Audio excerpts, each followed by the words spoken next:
Hello everyone and welcome back to a brand new video of Fox Flicks On, the Game Theorist. Today, we're going to see about how in FNAF, Golden Freddy never existed.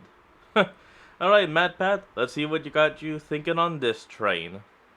What if I told you that everything we thought we knew about FNAF was a lie? That Freddy, Bonnie, Chica, and Foxy were never possessed? That the bite of 87 never happened? Heck, that the bite of 83 never happened? What if I told you that William Afton didn't die because some spirits harassed him in a back room, but because he got careless and wet? What if I told you that Golden Freddy never existed? You would all think that I was crazy, right? That after 60 episodes covering this series that I'd finally lost it, or gotten so desperate that I needed you to throw it all away and start again for content. But I assure you, I'm still here, totally sane, or I guess as sane as I've ever been, and totally suspecting that some, maybe even all of the statements that I just made are 100% true. So open your ears and listen to what I have to say, because once I'm done, none of us will look at this franchise the same way again. I'm interested. Show me what you got. Hello, Internet. Welcome to Game Theory, where... Am I the only one that hears that weird humming sound? I think it's coming from the subscribe button. Can you help me smash it? Oh, thank goodness. That was driving me insane. Huh, what's I didn't even know what that was. Disc that fell out? Yep, probably not important. Today is a big day as far as FNAF theory goes. Usually I'm here picking apart details from the newest book, or trying to solve one very specific part of the franchise's history, or reminding you that robot kids do in fact exist and Gregory is one of them. But this episode has a wider scope. It's bigger. It touches literally everything released in the franchise thus far. I don't know if I agree with today's theory or not. I don't even know if I like today's theory or not. Scratch that. I do know, kinda hate it, and what it means for the franchise. But regardless of whether you agree or disagree, love it or hate it, I am asking you to keep an open mind about it, because this one feels important. And the implications of it, if true, would certainly result in the biggest shakeup for the series since the conclusion of FNAF 6. Today, I'm asking you to take everything that you thought you knew about FNAF 1, 2, 3, and 4. Possessed animatronics, the crying child, the missing children's incident, the entire existence of Golden Freddy. Take all of that and burn it to the ground. Maybe not burn it. We've seen that tends not to work. Take it all and put it through a paper shredder or something, will ya? Because none of it matters. None of it. It's all wrong. Or maybe it isn't. But before I explain why, I have to tell you that brand new holiday theory wear is available right now. And while I might not be the hugest fan of the implications of today's theory, I am the hugest fan of the merch that we've got lined up for you. Starting off with the newest addition to my rainbow zips Nintendo's out of the park. One color made that could never action my or that's back at parts of this jazz. We are the old and not make this complicated even more bold than base set. Everyone's vision is forced. You know, hold on. Let me just pause real quick and I'll get us back to it. Alright, I think we're good now. Let's go.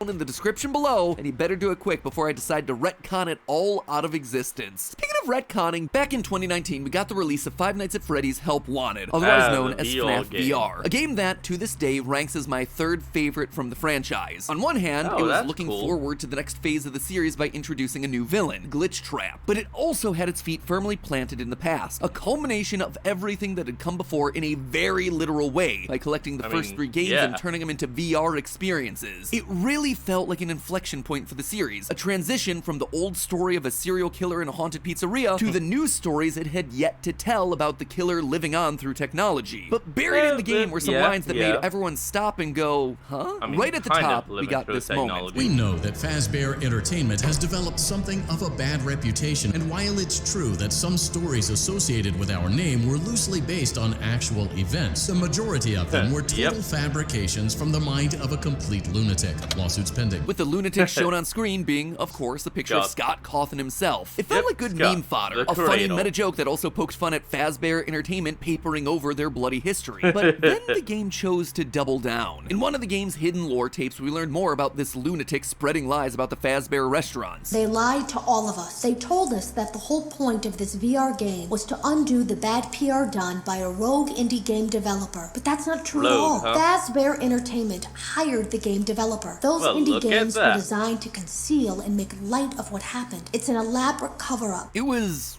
weird. It seemed like FNAF VR was actively throwing into question everything we thought we knew about the franchise's lore. At the time, I went on the record to say this: if FNAF VR's tapes are to be believed, pretty much everything we know could all be thrown out as complete fabrications. The long story short here is that FNAF VR, in making Scott part of the Fazbear cover-up, is the franchise's way of rebooting the story. It's explicitly telling us that everything we've known up to this point is wrong. It's a distraction. And that's largely where the community left it. It was a bit of a weird call for the series to disregard everything that had come before, but honestly, it would have been fine. Here's the old original story arc with the first 6 games, and here's the new one moving forward. 2 separate story arcs told within the same universe. Fine. Until Security Breach came out. Suddenly, Springtrap was a key player again, and we were exploring the burned remains of the FNAF 6 location. And the idea of the first 6 games being the crazed ramblings of a hired lunatic were largely forgotten as we were thrust yet again back into the story of the Aftons. Business as usual, only this time there was Music Man! So that was pretty much the status quo for the past year. But then, in late September, the unthinkable happened. We got another book. I know, I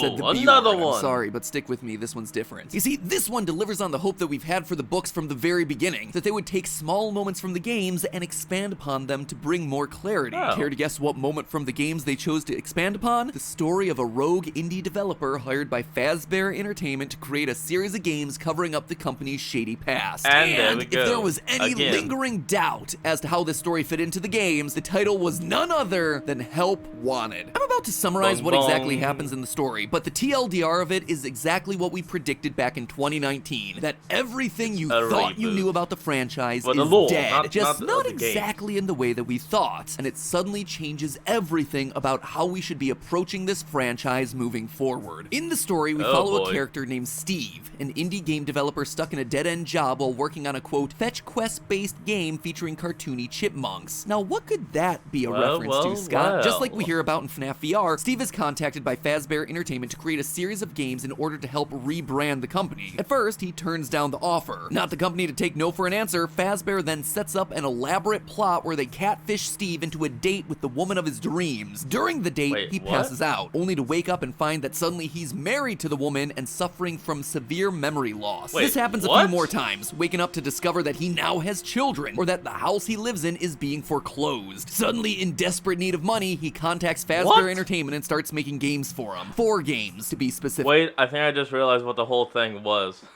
Each time he blacks out, they're not actually jumping forward, but they're making it seem like that. Like it goes from date to suddenly being married, which can be completely fabricated, kids, the bank foreclosing on the house. Oh, that is a lot of effort just to get some games made. Damn, they must really need those games made. Wonder why they didn't go with anyone else. Oh well. Let's figure it out.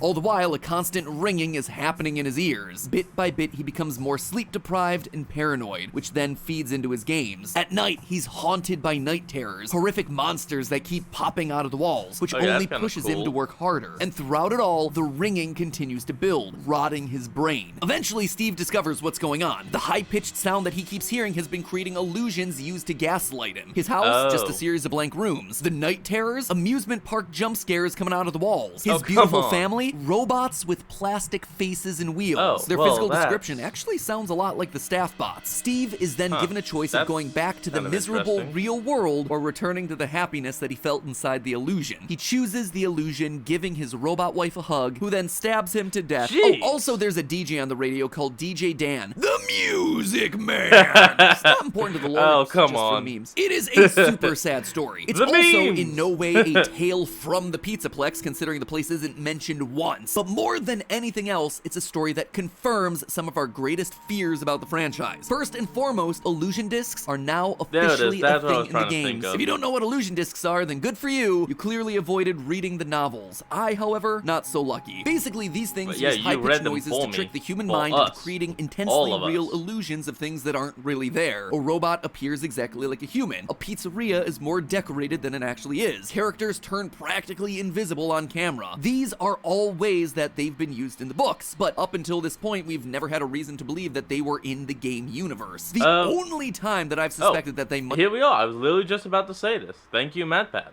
might be a thing in the games is this scene from Sister Location, when we remove a random flashing disc from Funtime Freddy's chest. It was just speculation at the time, but now, going back, listen to that scene. The chest cavity should now be open. Remove the power module from the chest cavity. Great work. You hear it? The buzzing? That humming is only present in scenes where we're directly interacting with an animatronic in close proximity. Otherwise, you don't hear it.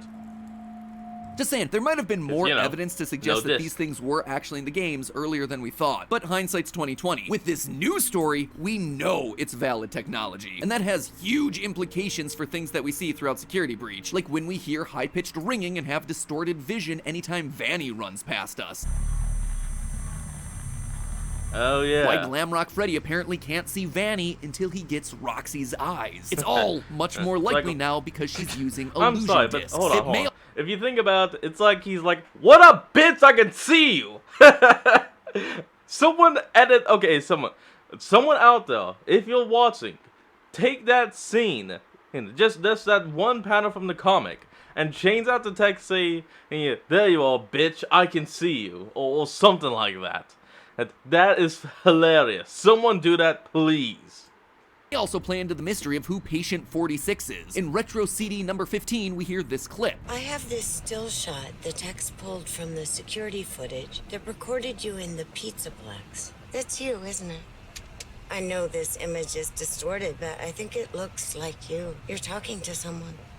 Or something. They almost look like rabbit ears. One of the consistent features of the illusion discs is that they distort or blur any images that appear on camera. We see this all throughout the fourth closet, so the fact that the still image and the distortion are directly being called out here in the CDs indicate that Patient 46 may also be hiding behind an illusion disc. Who knows, if my guess was right and Gregory is meant to be Patient 46, that could be why he's appearing all blurry here in the camera shots from the DLC poster. Admittedly, that opens up its own can of worms and contradictions that would merit their own discussion. Like, why would he be clearing all these other pictures? I'm just tossing it out as something for us to chew on. Much more importantly, though, the Help Wanted story confirms that FNAF 1, 2, 3, and 4 are canonically video games within Freddy's fictional universe. They were created by a hired gun. A hired gun who, in the story, is confirmed to not be familiar with the events that happened at Freddy's. Quote from the story: "It took a few seconds for the name Fazbear to ring a bell, but then Steve..." So the games are literally games within the games. Or the games within the world of the game. Yeah, that kind of makes some sense. No, it doesn't. But it does. Remembered the kids' pizza places that once had been wildly popular, but had suffered a downfall after a variety of criminal allegations. There had been talk of murders, though Steve didn't remember how many. There was weirder stuff too, stories about paranormal events and that kind of nonsense. Steve doesn't actually know the stories and events that took place. He doesn't remember how many kids died. He doesn't believe in paranormal activity. He is an unreliable narrator, which therefore puts everything in those first 4 games into question. He knew rumors of paranormal activity, so he created possessed animatronics.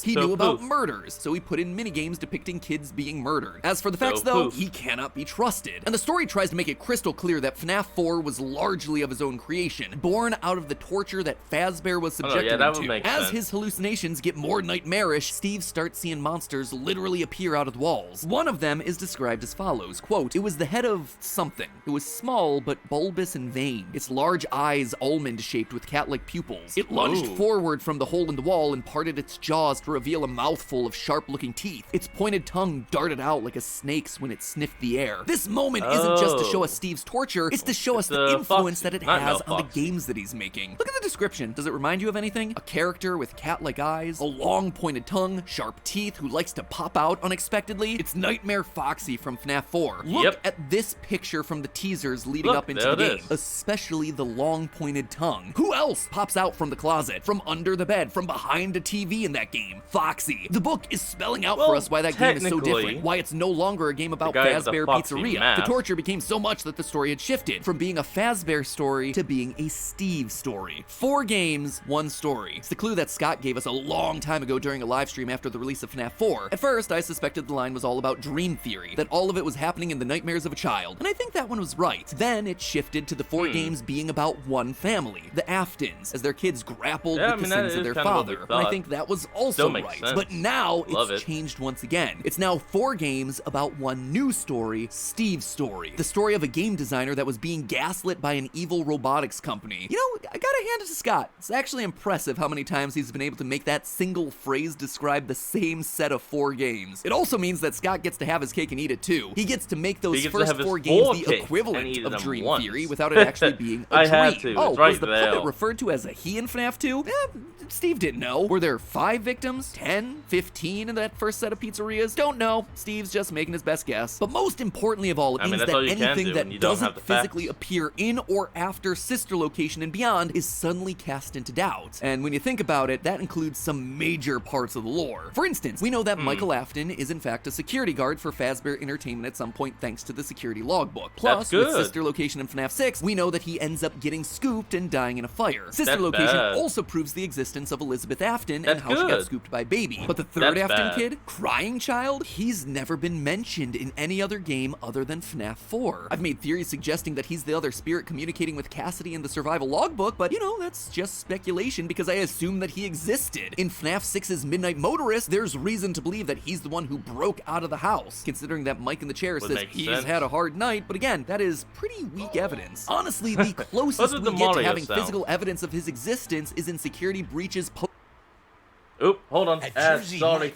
And we're back. Let's go. Post-it room, where there's a dinner scene made up of 5 staff bots that appear to be simulating the Afton family, and one of those 5 is missing its head, which we've assumed represents the Crying Child getting chomped. But all of that evidence only stands because the Crying Child was thought to exist thanks to the first 4 games. Maybe that's why we've never actually gotten a name for him, because he was never meant to exist in the first place, and so Scott purposefully hid the name in order to allow the 5th Afton child's identity to remain anonymous, ready for a big plot twist when it turns out that he has another child, maybe a daughter, maybe called Vanessa. It's speculative as all heck, I'm just throwing it out there as a consideration. Henry and Charlie are definitely in this universe. We see Charlie's death and possession of the puppet thanks to the minigames in FNAF 6, so that's all confirmed. But the missing children's incident where 5 kids were murdered at the FNAF 1 location? Unclear. It's likely that it happened, considering that in FNAF 6's Lorekeeper ending, we see 5 gravestones with one on a hill, the 5 missing children's incident victims plus Charlie, the 6 victims of William Afton. It's the same thing with Princess Quest. To move forward in the Princess Quest minigame, you have to light 6 gravestones. So it seems like those 5 murders happened, but then what about the extra 5 dead bodies that we see appearing throughout the FNAF 2 pizzeria? What about hearing that the pizzeria is getting closed down in the tapes? And even less clear. FNAF VR's main ending proves that William Afton is still the main killer in this universe and that he definitely stuffed kids into the animatronics. However, whether those kids go on to possess the animatronics is up for debate. Without the first 4 games being officially canon, we don't really have any evidence for their possession. But perhaps the biggest ripple effect of them all, this new understanding of the canonicity heavily suggests that Golden Freddy may never have existed. That's right, my favorite clickbait yellow boy may not actually be a thing in this franchise at all. Consider this, Golden Freddy, while seemingly the super important piece of the lore to the franchise, hasn't shown up in a major way in any recent titles. He's only ever shown up in titles with questionable canonicity, like FNAF World, which is definitely not canon, Custom Night, which is Afton's personal hell, and FNAF AR, which isn't really canon. And if you think it is, then both Shamrock Freddy and Chocolate Bonnie are canon, and I refuse to live in a world where that could possibly be true. But in the main games, nothing. In Sister Location, his name is used in a Custom Night challenge. In FNAF 6, completely absent. And in Security Breach, sure, there's a golden Glamrock Freddy that you can collect, but there's a golden toy of every character that you can collect. In fact, I think Security Breach was outright trying to tell us that Golden Freddy has never been a thing. Of the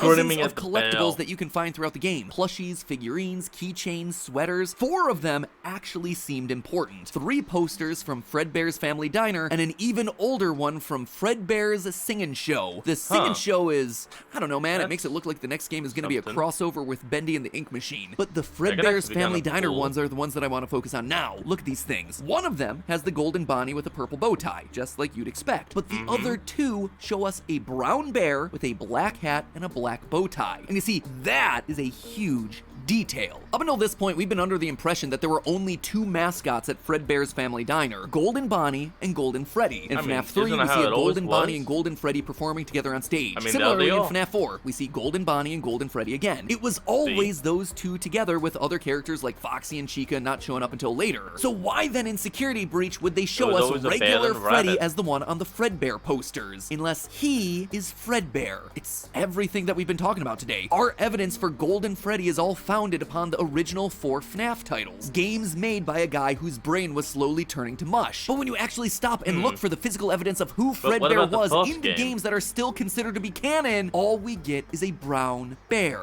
Golden Freddy was never real. He never existed. I know, it seems wild, but it actually helps answer a lot of questions that we've had about Golden Freddy throughout this franchise. First off, his wildly inconsistent appearance. In both FNAF 1 and 2, he appears gold with a black hat and bow tie, but in the FNAF 2 minigame showing Charlie being killed outside Fredbear's family diner, the Freddy we play as is brown with a black hat, more similar to the Fredbear that we see in the posters for Security Breach. In the FNAF 3 minigame that apparently shows us Fredbear's family diner, he goes back to being gold with a black hat. But then in FNAF 4's minigame, he's shown to be gold with a purple hat and bow tie. His appearance has never remained consistent, which could make sense if these are games being made by a guy who's under extreme duress. If Golden Freddy isn't around, then who could have done the bite of 83? Well, it could be that that never happened. We've never seen a gravestone for Crying Child after all. If Golden Freddy doesn't exist, then where does Cassidy's soul reside? Well, again, we still don't have any proof that the original missing children actually possess any animatronics. All their souls may have just moved on or been immediately converted into remnants. Cassidy only really appears in Ultimate Custom Night, so either their spirit is attached to Afton's like Andrew's is in the Fazbear Fright series, or it's just William torturing himself over the memory of this one child that he murdered in cold blood. Long story short, I still haven't fully worked out the ramifications of all this, and I'd love your help working through it, because this revelation about the first 4 games being games demands a whole new way of looking at the series. The ripple effects of this revelation are huge, and casts even more doubt into stuff that we thought that we knew about the games. I mean, with all the new books and games and revelations that we've had since the release of Security Breach, I've been meaning to do a state of the lore video for a while, just to make sure that we're all operating on the same page of what is true and what isn't true. Because at this point, it's hard for even me to keep track of what we've proved, what's only speculation, all of that. And after episodes like today, that sort of video feels more important than ever. So keep an eye out for that one in the next couple of weeks, which means that I'm back to researching FNAF from square one. And I thought we were done with the scary season. But hey, at least while I'm pulling my hair out, I can look good doing it thanks to my new game theory merch. Okay, and that's where we're going to end up today's video, because the rest of this is just going to be him talking about the lore, how you can get it in the description below the original video. So remember to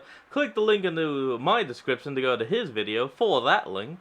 And I want you all to remember to like, comment, and subscribe for more. Well, remember to support the original creator and all they do, and I'll see all of you folks next time when we flick on. Peace out.